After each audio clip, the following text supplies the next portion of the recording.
mages approach a Jarl without summons. Do I know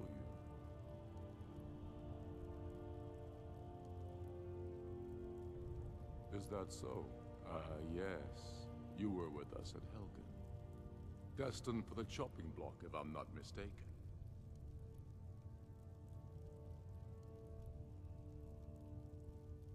Railof's alive.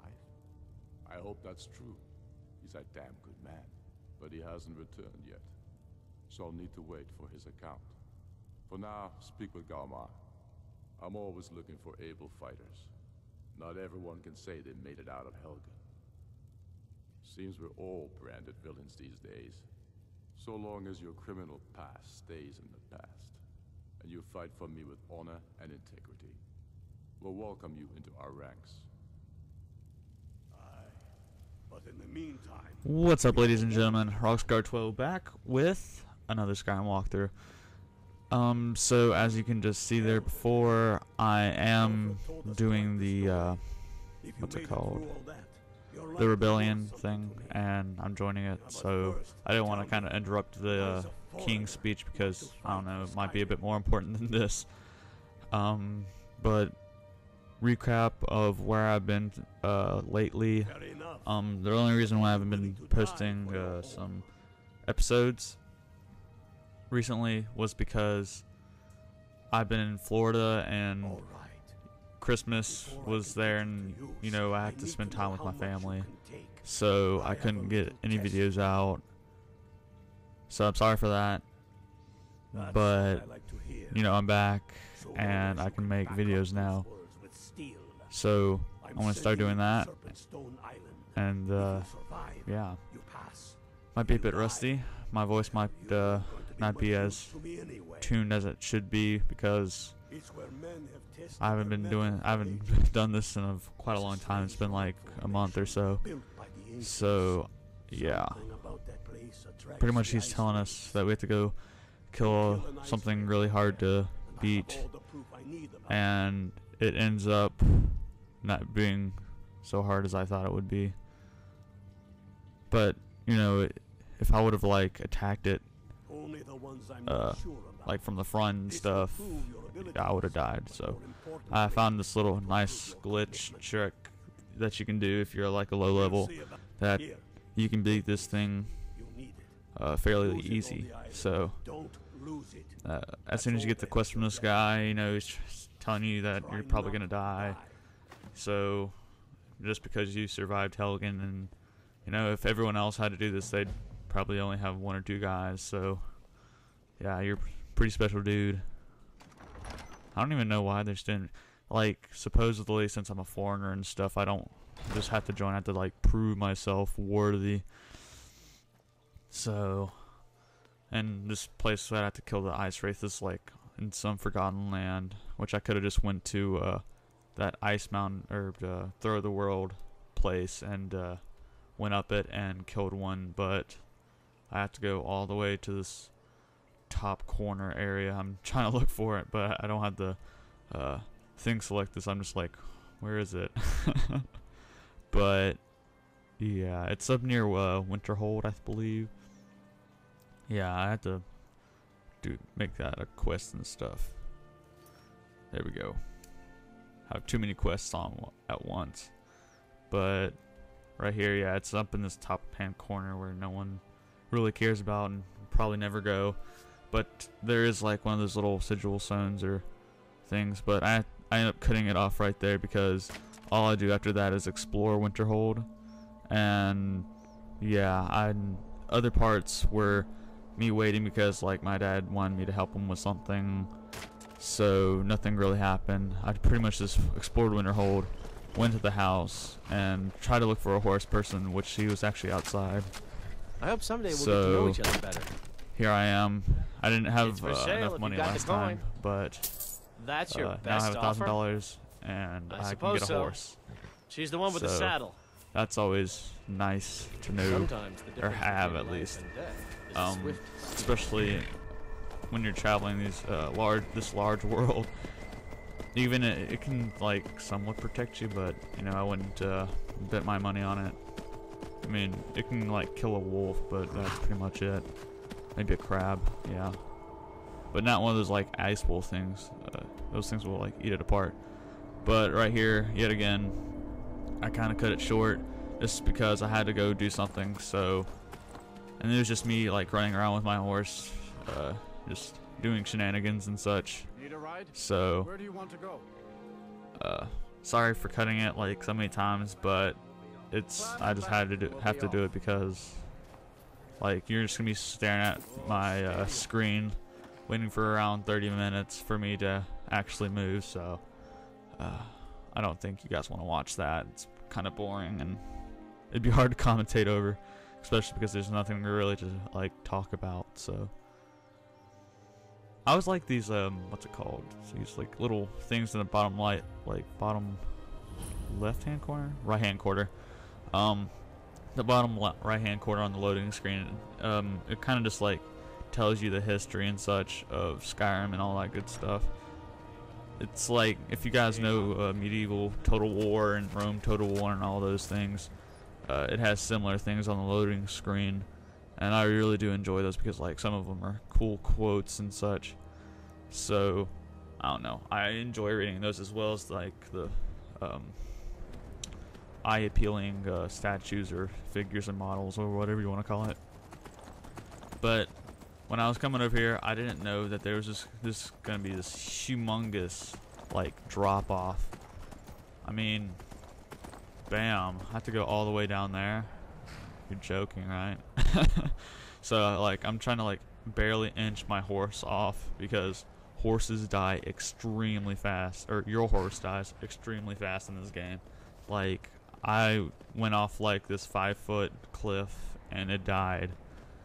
And yeah, that was like $1,000 wasted, and I wasn't happy with that. So, you know, I'm trying to be like super ninja stealth, get all the way down, you know, super easy, find this like crevasse thing, or I don't even know what to call it, but yeah, and then I end up dropping the rest of the way. So not very hard if you find that area. First time I was like doing random jumps off of the College of Winterhold. Yeah, that didn't work out too well. I was like trying to descale it, but it's, unless you're like super leveled up and you have like a ton of health, when you jump off one of those like Winterhold things, you're gonna die. So I recommend you like try to find a different way. Like near the bridge, there's like a path that you can follow. I mean, like not a direct path, but there's a way to get down it from there.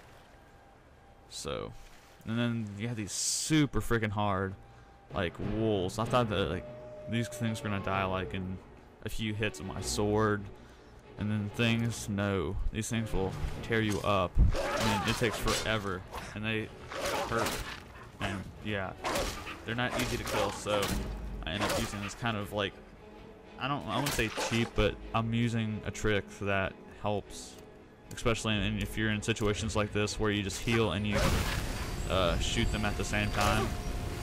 It worked fairly well for me until I ran out of magic.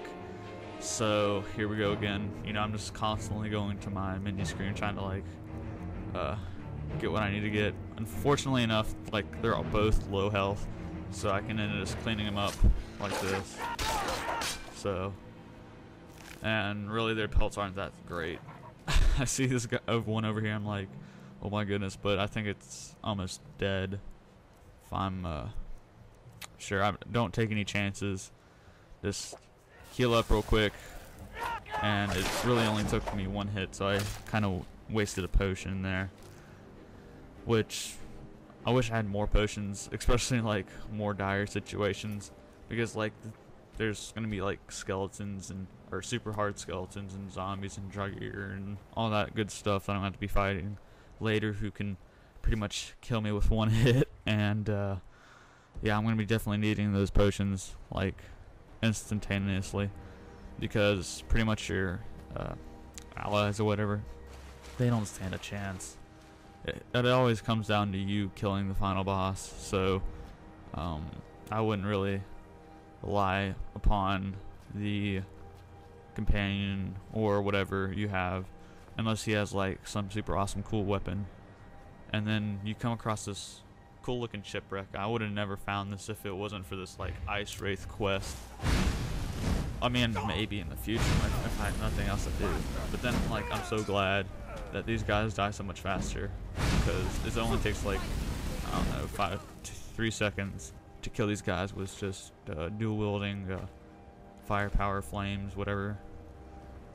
And I'm really glad about this dual wielding concept, because back in Oblivion, where you could like just shoot fireballs and then continue to hit them and all that good stuff and heal in like a minute or like a second's notice, it kind of drew away from the gameplay. I mean, it made things much easier, but I don't know.